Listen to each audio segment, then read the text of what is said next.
ತುಮಕೂರಿನ ಕ್ಯಾಸಂದ್ರ ಪೇಟೆ ಬೀದಿಯ ಶ್ರೀ ಜಲಗಿರಮ್ಮ ದೇವಿ ದೇವಸ್ಥಾನದಲ್ಲಿ 16ನೇ ವರ್ಷದ ಜಾತ್ರಾ ಮಹೋತ್ಸವವನ್ನ ಅದ್ದೂರಿಯಾಗಿ ಆಚರಿಸಲಾಯಿತು. ಮೂಲತಃ ದೇವರಾಯನದುರ್ಗ ತಪ್ಪಲಿನಲ್ಲಿರುವ ನಾಯಕನಕಟ್ಟೆಯಲ್ಲಿ ನೆಲೆಸಿರುವ ಜಲಗಿರಮ್ಮ ದೇವಿಯು ಪ್ರಧಾನ ಅರ್ಚಕರಾದ ಅಶೋಕ್ ರವರ ಕನಸಿನಲ್ಲಿ ಕಾಣಿಸಿಕೊಂಡು ಕ್ಯಾಸಂದ್ರ ಗ್ರಾಮದಲ್ಲಿ ನೆಲೆಸುವುದಾಗಿ ಸೂಚನೆ ನೀಡಿದ್ದಾಳೆ ಎನ್ನಲಾಗಿದೆ.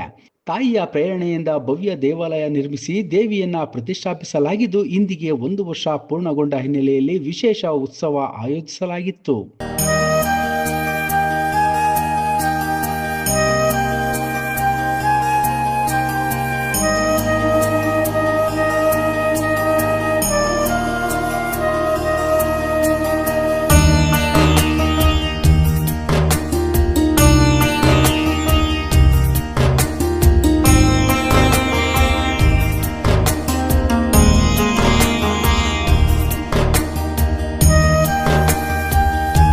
ಜಾತ್ರೆಯ ಪ್ರಮುಖ ಆಕರ್ಷಣೆಯಾಗಿ ದೇವಿಯ ಚಿತ್ರವನ್ನ ಬಿಂಬಿಸುವ ಸ್ತಬ್ಧ ಚಿತ್ರವನ್ನ ಗ್ರಾಮದ ಮಧ್ಯಭಾಗದಲ್ಲಿ ಪ್ರದರ್ಶಿಸಲಾಯಿತು. ಕಲಾತ್ಮಕವಾಗಿ ಮೂಡಿಬಂದ ದೃಶ್ಯಾವಳಿಗಳ ಮೂಲಕ ದೇವಿಯ ಮಹಿಮೆ ಹಾಗೂ ಇತಿಹಾಸವನ್ನ ಭಕ್ತರಿಗೆ ಪರಿಚಯಿಸಲಾಯಿತು. ಈ ಸ್ತಬ್ಧ ಚಿತ್ರ ವೀಕ್ಷಿಸಲು ನೂರಾರು ಭಕ್ತರು ಆಗಮಿಸಿ ಕಣ್ತುಂಬಿಕೊಂಡರು.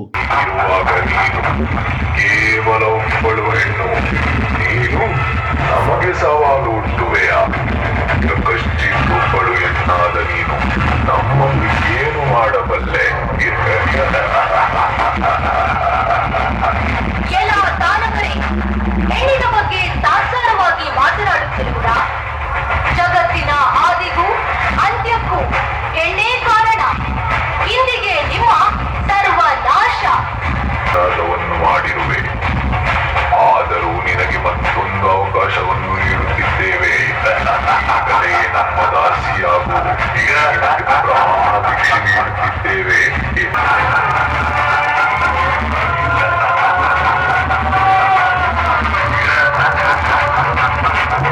ಇದೇ ಸಂದರ್ಭದಲ್ಲಿ ಮಾತನಾಡಿದ ಭಕ್ತರು, ದೇವಿಯು ಕ್ಯಾಸಂದ್ರ ಗ್ರಾಮದಲ್ಲಿ ನೆಲೆಸಿದ ಬಳಿಕ ಗ್ರಾಮ ಹಾಗೂ ಸುತ್ತಮುತ್ತಲಿನ ಪ್ರದೇಶಗಳಿಂದ ಹೆಚ್ಚಿನ ಸಂಖ್ಯೆಯಲ್ಲಿ ಭಕ್ತರು ಆಗಮಿಸುತ್ತಿದ್ದು, ತಮ್ಮ ಇಷ್ಟಾರ್ಥಗಳನ್ನ ಈಡೇರಿಸಿಕೊಳ್ಳುತ್ತಿದ್ದಾರೆ. ಉತ್ಸವದಲ್ಲಿ ನೂರಾರು ಭಕ್ತರು ಪಾಲ್ಗೊಂಡು ದೇವಿಯ ದರ್ಶನ ಪಡೆದು ವಿಶೇಷ ಪೂಜೆ ಸಲ್ಲಿಸಿ ಪುನೀತರಾದರು. ಸರ್ ನಮಸ್ತೆ, ಅರ್ಜುನ್ ಅಂತ. ನಾವು ಮೂಲತಃ ಮುಳ್ಬಾಗ್ಲಿಂದ. ಈ ಗ್ರಾಮದಲ್ಲಿ ನಾವು ನಮ್ಮ ಅಜ್ಜಿ ಊರಿದು, ನಮ್ಮ ತಾಯಿಯವ್ರ ತವರೂರು, ನಮ್ಮ ಸೋದರ ಮಾವ ಅಶೋಕ್ ಅಂದ್ಬಿಟ್ಟು. ಇಲ್ಲಿ ನಾವು ನಮ್ಮ ಜಲಗಿರಮ್ಮ ಜಾಜೂರಮ್ಮನವರ ಜಾತ್ರಾ ಮಹೋತ್ಸವ 16ನೇ ವರ್ಷ ಜಾತ್ರಾ ಮಹೋತ್ಸವ ನಡೆಸ್ತಾ ಇದ್ದೀವಿ. ಈ ತಾಯಿ ಗ್ರಾಮಕ್ಕೆ ಬರೋಕ್ಕೆ ಕಾರಣ ಬಂದುಬಿಟ್ಟು ನಮ್ಮ ಹಳೆ ಪೂಜಾರು ದಿವಂಗತ ಶ್ರೀ ದೇವರಾಜುರವರು ಅವರು ಗ್ರಾಮಕ್ಕೆ ನಮ್ಮ ತಾಯಿನ ತಂದಿದ್ದು. ಯಾವುದೋ ಕಾರಣಾಂತರದಿಂದ ಅವರು ತೀರ ಹೋಗೋದ್ಮೇಲೆ ನಾವು ಯುವಕರೆಲ್ಲ ಬಿಡಬಾರ್ದು, ನಮ್ಮ ತಾಯಿ ಜಾತ್ರೆನ ಬಿಡಬಾರ್ದು ಅಂತ ಹಿಂಗೆ ನಡೆಸ್ಕೊಂಡು ಇವಾಗ 16ನೇ ವರ್ಷ ಜಾತ್ರೆ ನಡೆಸ್ಕೊಂಡು ಬರ್ತಾಯಿದ್ದೀವಿ. ಈ ತಾಯಿದು ಮೂಲ ಬಂದುಬಿಟ್ಟು ಜಲದಿಗೆರೆಯಲ್ಲಿರೋ ಚಿಕ್ಕಮ್ಮ ದೊಡ್ಡಮ್ಮ ಅವ್ರದ್ದು ಮೂಲಸ್ಥಾನ. ಅವರಿಂದ ಇಲ್ಲಿ ನಾವು ಗ್ರಾಮಕ್ಕೆ ತಂದು 16ನೇ ವರ್ಷ ಜಾತ್ರೆ ನಡೆಸ್ಕೊಂಡು ಇವಾಗವರೆಗೂ ಬಂದಿದ್ದೀವಿ. ನಮ್ಮ ಮೂಲತಃ ಬಂದುಬಿಟ್ಟು ಜಾಜೂರಮ್ಮ ಅವರ ಮೂಲತಃ ಬಂದುಬಿಟ್ಟು ಇಲ್ಲಿ ನಾಯಕನಕಟ್ಟೆ, ದೇವರಾಯನದುರ್ಗ ಹತ್ರ ಇರೋ ನಾಯಕನಕಟ್ಟೆ ಹತ್ರ ಒಂದು ಕೆರೆಯಲ್ಲಿ ಆ ತಾಯಿ ಇದ್ದಾಗಿಂದ ನಮ್ಮ ಮನೆತನದವ್ರಿಗೆ ಬಂದು ಕನಸಲ್ಲಿ ಏನೋ ತಿಳಿಸ್ಕೊಟ್ಟಿದ್ದರಿಂದ ನಾವು ಹೋಗಿ ಎಲ್ಲ ಪೂಜೆಗಳೆಲ್ಲ ಮಾಡಿ ಅಲ್ಲಿನಿಂದ ಇವಾಗವರೆಗೂ ಈ ತಾಯಿ ಸೇವೆ ಇವಾಗವರೆಗೂ ಮಾಡ್ಕೊಂಬರ್ತಾಯಿದ್ದೀವಿ.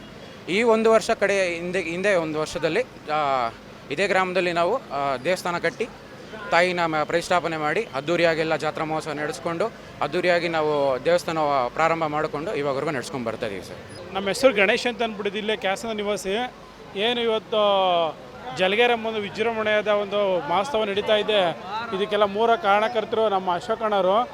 ಈ ದೇವರು ಜಲಗಿರಮ್ಮ ಪ್ರತಿಷ್ಠಾಪನೆಯಾಗಿ ಕ್ಯಾಸಂದ್ರದಲ್ಲಿ 1 ವರ್ಷ ಆಗಿದೆ. 1 ವರ್ಷದಿಂದ ಭಕ್ತರುಗಳಿಗೆ ಬೇಳಿದ ವರಡವನ್ನು ಕೊಡ್ತಾ ಇದೆ. ದೇವರು ಏನೇ ಇಷ್ಟಾರ್ಥ ಪೂರೈಸ್ತಾ ಇದೆ.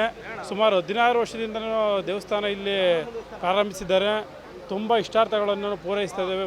ಭಕ್ತರುಗಳಿಗೆ ಏನೇ ಒಂದು ಕೇಳ್ಕೊಂಡೋದ್ರೂ ಅದು ಈಡೇರ್ತಾ ಇದೆ. ತುಂಬ ಒಳ್ಳೆಯದಾಗ್ತಾ ಇದೆ, ಎಲ್ಲರಿಗೂ ತುಂಬ ಒಳ್ಳೆಯದಾಗ್ತಾ ಇದೆ. ಈ ಒಂದು ಉತ್ಸವ ಇವತ್ತು ಜಾತ್ರೆ ಕ್ಯಾಸಂದ್ರದಲ್ಲಿ ನಡೀತಾ ಇದೆ. ಇಷ್ಟು ಅದ್ಧೂರಿಯಾಗಿ ಕ್ಯಾಸಂದ್ರದಲ್ಲಿ ಮೊದಲನೇ ಬಾರಿಗೆ ನಾವು ಈ ಒಂದು ಉತ್ಸವನ ನೋಡ್ತಾ ಇದ್ದೀವಿ. ಇದು ಮಡಿಕೇರಿಯಿಂದ ತರಿಸಿರತಕ್ಕಂಥ ಉತ್ಸವ. ಇದು ಮಡಿಕೇರಿನಲ್ಲಿ ತುಂಬ ಪ್ರಸಿದ್ಧವಾದಂಥ ಈ ಉತ್ಸವನ ಇವತ್ತು ನಮ್ಮ ಕ್ಯಾಸಂದ್ರದ ಜನ ನೋಡಬೇಕು ಅಂತಂದರೆ ಸಖತ್ ಖುಷಿ ಆಗ್ತಾ ಇದೆ. ಈ ಒಂದು ಕಲಾ ತಂಡಕ್ಕೂ ನಾನು ಒಂದು ಅಭಿನಂದನೆ ಸಲ್ಲಿಸ್ತೀನಿ. ಹಾಗೂ ಈ ಕ್ಯಾಸಂದ್ರದ ಜನ ಇದನ್ನು ನೋಡಬೇಕು ಅಂತ ಆಸೆ ಪಟ್ಟಿದ್ರು, ಅದನ್ನು ಈಡೇರಿಸಿದಂಥ ನಮ್ಮ ಅಶೋಕ್ ಅವ್ರಿಗೂ ಸಹ ನಾನು ಅಭಿನಂದನೆ ಸಲ್ಲಿಸ್ತೀನಿ. ಜಾತ್ರಾ ಮಹೋತ್ಸವದಲ್ಲಿ ಪ್ರಧಾನ ಅರ್ಚಕರಾದ ಅಶೋಕ್, ಗಣೇಶ್, ವಿನಯ್, ಅರ್ಜುನ್, ರಾಮು, ಶಂಕರ್, ರೇಣುಕಾ, ಸಂಜು, ವಸಂತ್, ಯಶು, ಸಿದ್ದರಾಜು ಸೇರಿದಂತೆ ನೂರಾರು ಭಕ್ತರು ಪಾಲ್ಗೊಂಡು ಜಾತ್ರೆಯ ಯಶಸ್ಸಿಗೆ ಸಾಕ್ಷಿಯಾದರು.